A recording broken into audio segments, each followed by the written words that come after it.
Yeah.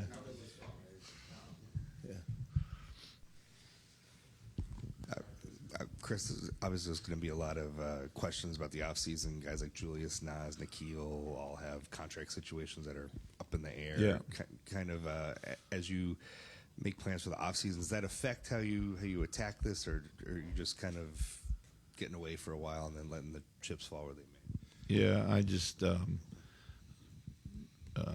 I'm sure the front office will, be in contact with everybody and myself included about their strategy, what they intend to do, and I mean it's our intention to keep everybody here, and they always do a great job of communicating that, and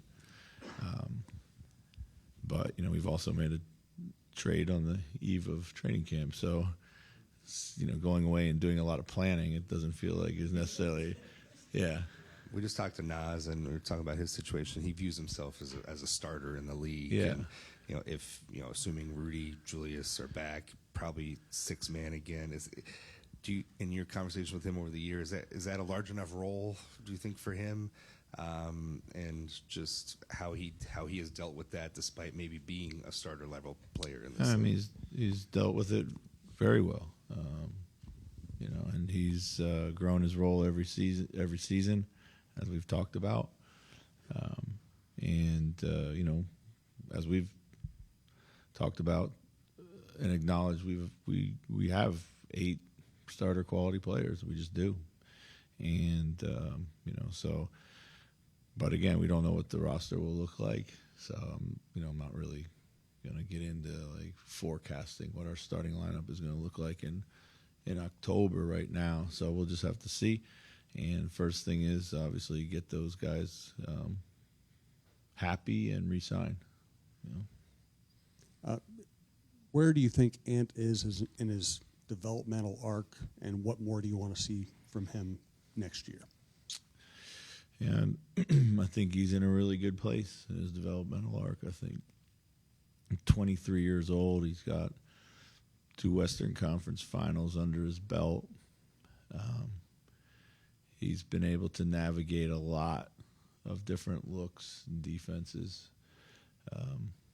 He's got a pretty good amount of winning, a lot of winning actually underneath his belt too.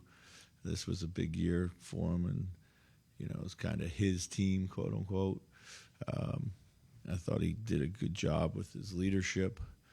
I thought he did he's a pretty much show up and play every night guy. He's about the right things there.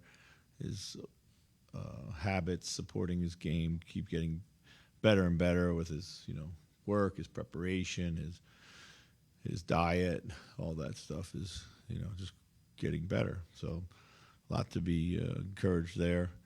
I think for areas of improvement for him is just going to be along the think the game route, really. I think he's got to also kind of figure out a bit of a closing package, and we have to help him there. What shots and places on the floor can he repeatedly get to? Foul drawing.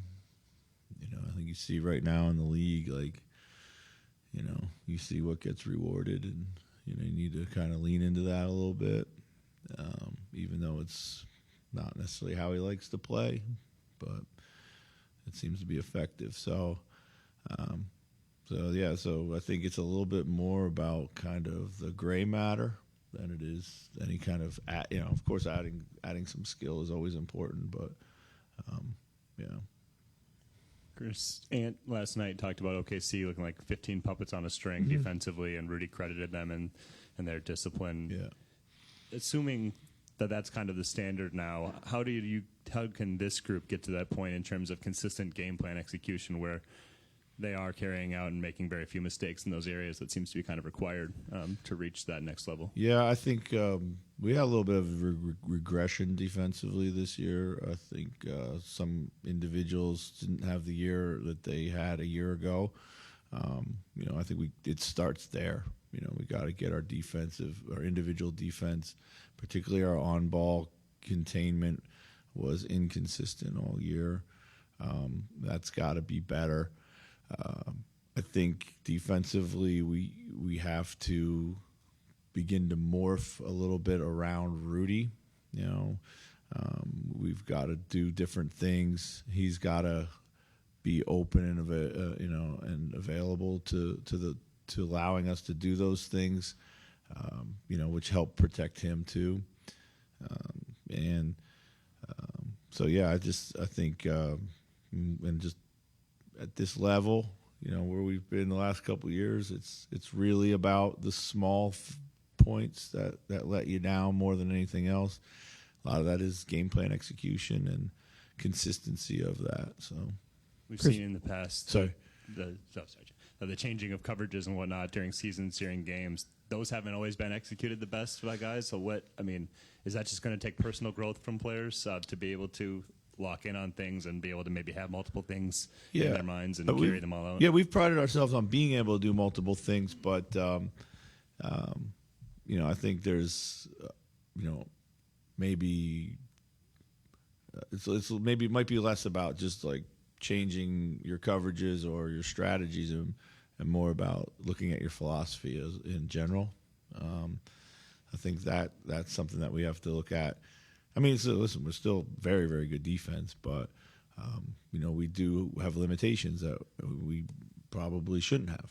I think we can go to another level. So that we got to be open-minded about that. That starts with us as a coaching staff. I think we can get better with habits, and that's on me. That's my job. I'm the gatekeeper of that. So, Chris, I think last night you mentioned your young guys itching to play. Yeah. Specifically with Rob, what do you want to see from him kind of this offseason to see him make that strides? And with where Mike is in his career, do you see that point guard situation changing fundamentally next year? Well, I think first thing Rob has to realize is that there's great opportunity in front of him. With Mike and his career, I think Mike can still really be a super high level contributor for us, but we're gonna have to continue to manage his minutes and his workload overall. That creates a great opportunity for Rob or somebody to step in there, and that should be an incredible motivating factor.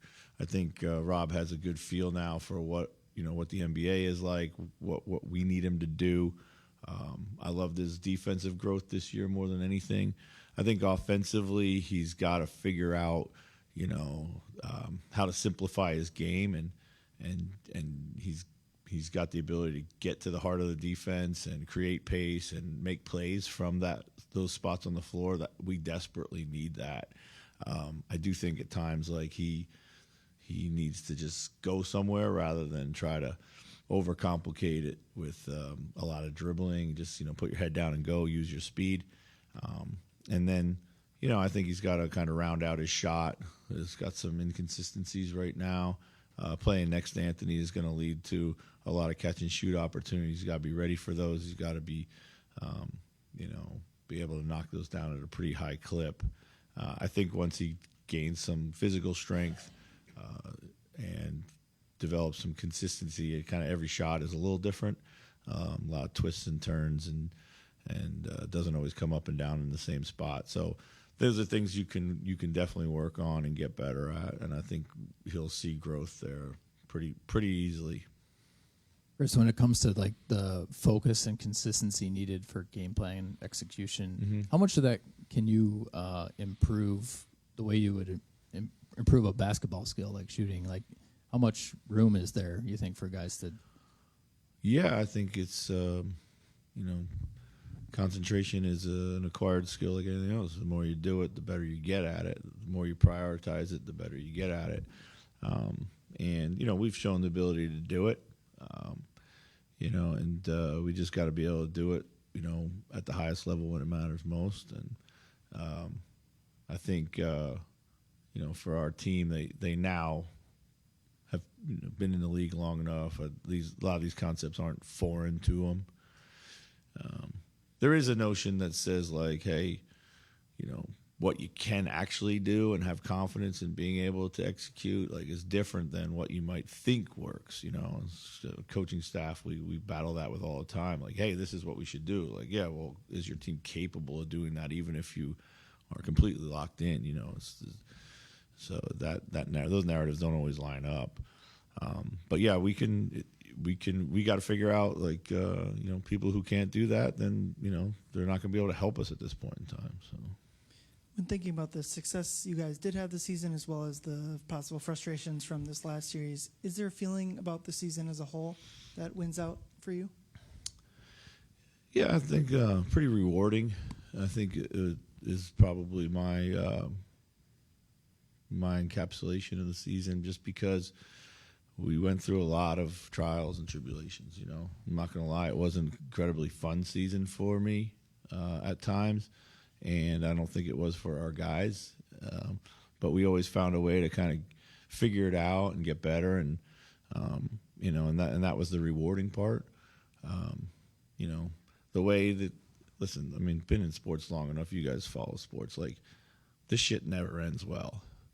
It don't matter if you lose by 40 or you lose at the buzzer. There's only one way that it ends well. So to sit here and ruminate about how the season ends, or how much it hurts a fan base, or how much it hurts a player or whatever, or some long-suffering franchise, like, every city, every sports team goes through the same stuff, you know. You should be an Eagles fan in the 80s. It wasn't fun. So, but, yeah, we're making up for it, right? So,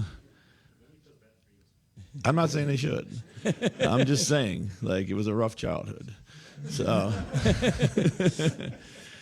So, yeah, I just think, like, consistency of approach and putting yourself in the place time and again to get enough chances to do it. I mean, how many times did Boston have to get there before that's what the league is about right now. We're about to have our 7th different champion in 7 seasons. Unprecedented. We thought that some of these teams are on the verge of a dynasty, and it didn't work out, you know, and, you know, who knows? So, you know, I like where we're placed, but we got to keep pushing. So, Chris, one of the chronic issues of your tenure thus far has been turnovers, and that's obviously affects the defense to some extent. Also, on offense, getting out in transition when you make turnovers, both sides of the ball. How can you improve? On that? Yeah, that's a good one. That's again, that's on me. That's about execution offensively. You know, I think we give a ton of freedom to our guys. I think sometimes we end up in less than ideal situations. We've been talking about rejigging our offense a little bit too going forward. But you know, I think a lot of it is just most of our turnovers are kind of controllable, just a head down, plow through a crowd, play's not there. I think we got to have more of a mentality to, you know, to just kind of avoid those situations. And a lot of them, I think, are guys just trying to make something happen out of nothing, or guys get a little bit, they haven't touched the ball in a little bit, and they want to be aggressive for themselves. So, but we got to clean up our spacing. There's no doubt. You know, getting some more ball handlers on the floor will certainly help too. Passing, IQ, feel, all that stuff has to go up, whether it be through internal growth or, you know, roster acquisition. Chris, kind of along those lines, I remember at exit interviews past couple seasons, you've talked about a need being adding a player who can break the paint. Obviously, you did add that in Julius. Does that still, though, feel like something you need to add to this group, whether it be internally, Jaden, other guys sort of developing further in that way, or externally bringing someone is just breaking the paint and having more guys who can punch gaps like that? Still a big need here. Yeah, I think so. I think in the game today, with you know, with all the switching that you see, you know, you need 2 things: you need passing and you need ball handling. That's what I think you need. I mean, everybody wants shooting, but I think it's the other things that unlock shooting that you might have. So, But there's other ways to break the paint. You can play off the catch quicker. Like, we're not the best at that. Like, I think we have a bit of a hold mentality sometimes. When we do break the paint, I think there are plays to be made for others. Whether it be lobs to Rudy, we missed a ton of those this season. We certainly got better with the kickouts, as our volume 3 would tell you. Our volume 3s would tell you. But yeah, I think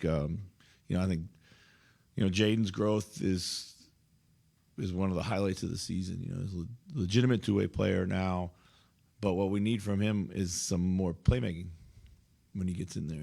Now he's getting the touches. Now he's getting the shot attempts are up, and so now he's one of the guys who can find Rudy. He can find Ant, and so that's a dimension I think would really help us. So, Chris, what do you think unlocked the growth for Jaden this year? Honestly, it was a rash of injuries. It was opportunity, like most people. I mean, and again, that's on me, like, for not having been more purposeful around that earlier in the season. But I've talked about this before. Like, we had a lot of other things we were just trying to sort out in the beginning of the season, and we came into the season with the priority of building off Jaden's playoffs last year. And unfortunately for him, just all the other things with Julius, Dante, and just trying to get everybody situated and figured out, it kind of took a back seat, which is unfortunate for him. But when we had the injuries and he had to step forward, I think it was great for him. It was on-the-job training, and everybody could see it. So they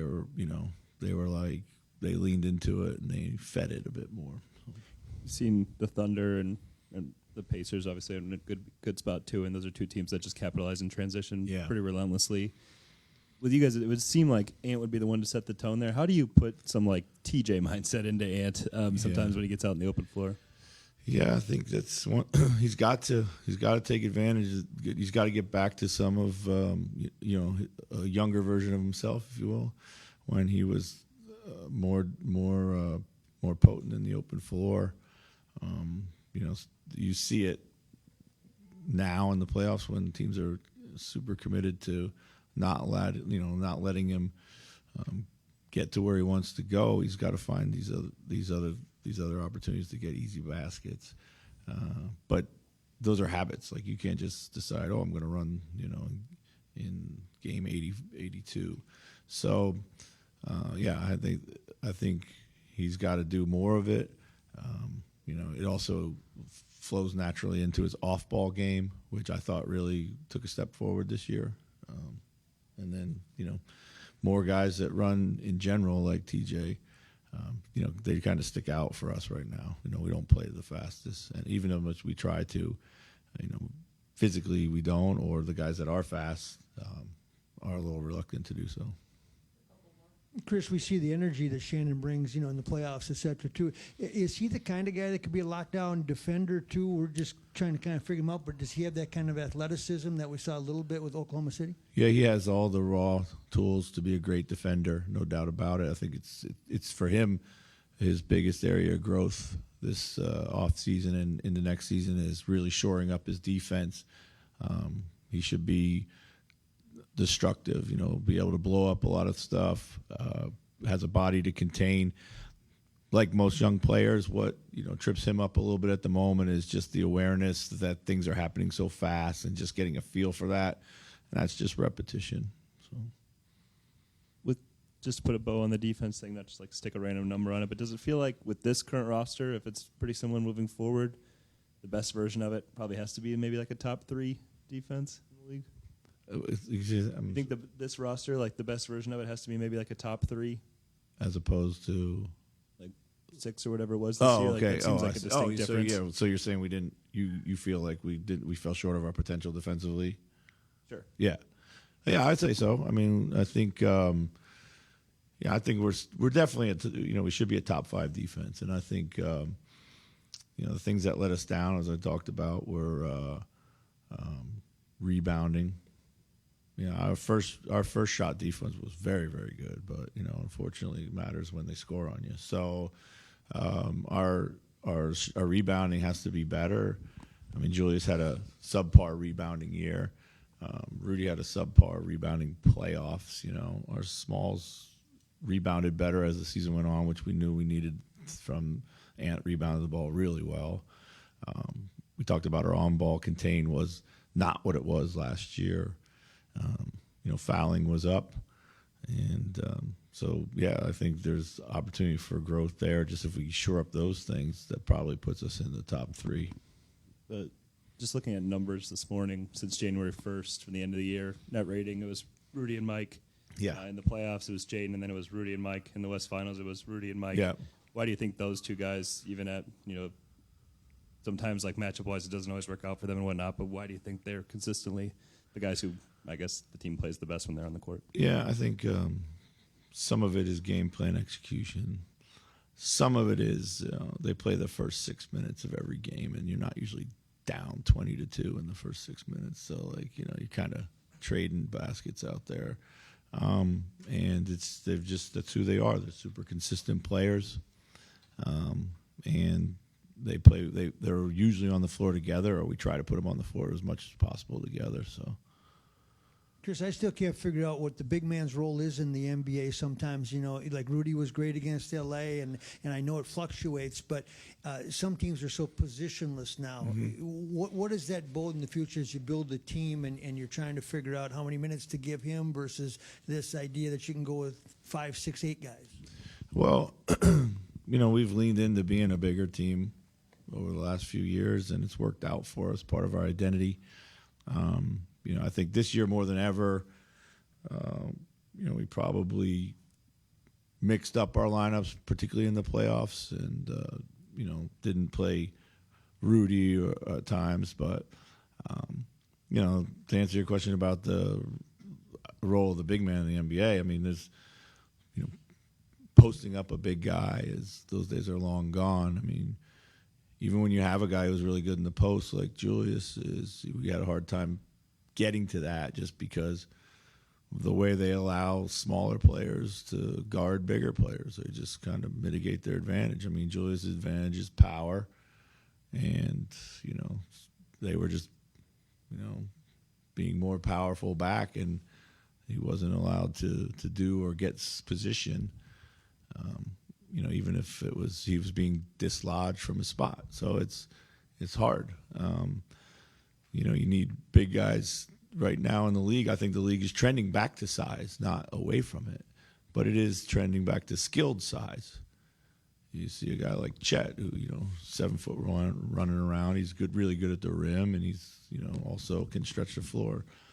You know, so I think you need size, and I work for Kevin McHale. He always said, "Good big beats good small any day." So, and I think that's still hold true. And Chet had an advantage, maybe the other big guys do too, that he was kind of raised to learn that he had to shoot it, right? I mean, you're seeing that group in his age group now that understand it's not enough. You're not going to be able to post, so you do a whole bunch more things, that whole generation. Yeah, absolutely. The player development of our skilled big guys is at all-time high. And, you know, but that's not discounting what Rudy does for us.